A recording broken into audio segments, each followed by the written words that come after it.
So one of the most effective defaults we've seen is in terms of savings rates. So in the United States, often the default in previous years was 0, and people sometimes would follow this, which is not a good savings rate.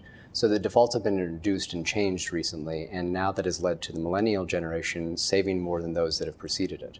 It's one of the success stories. And it's not because millennials are better educated or smarter or richer, but really what can be attributed here to the success is the change in the policy.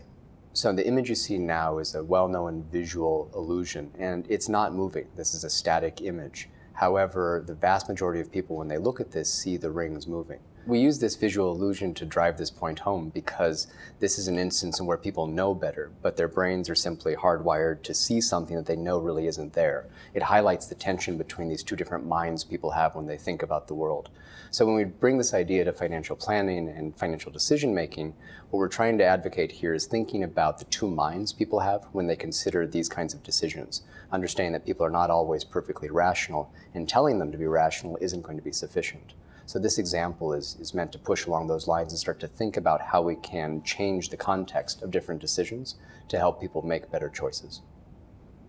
So the theme of the talk that we were giving here is that there are these 3 different ways to approach it. So first was having some sort of identification of the kinds of biases that people make. And so we focused on loss aversion as one of the big ones. And then we wanted to dive deeper into understanding more of the psychology of where that comes from. And so we did that by talking about where people's attention is and how that can drive loss aversion.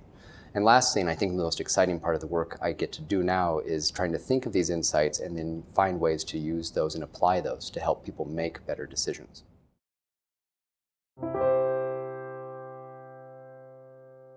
Any advice in this video is general advice prepared by Morningstar without reference to your objectives, financial situation, or needs. You should consider the advice in light of these matters and any relevant product disclosure statement before making any decision to invest. To obtain advice for your own situation, contact a financial advisor.